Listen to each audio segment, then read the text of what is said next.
Sayang kan. Dah lama tak tengok awak. Awak kerja sini ke?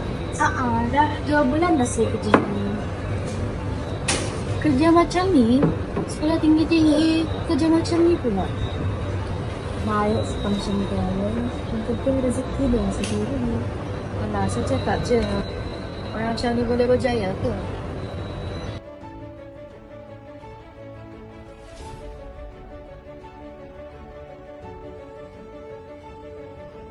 Apalah dia ni cakap kawan dia sendiri macam tu. Tak baik.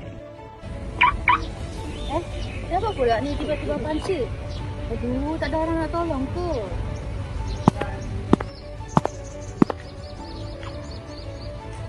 Tu bukan Alam ke?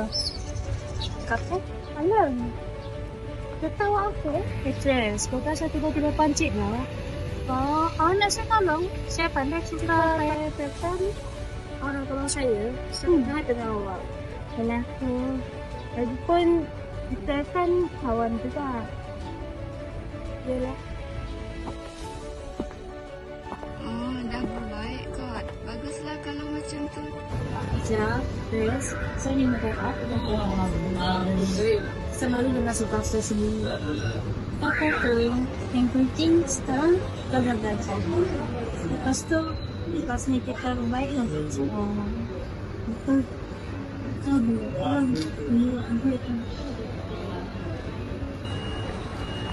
Ingatlah bahawa bukan harta yang dipandang, tetapi budi yang dikenal.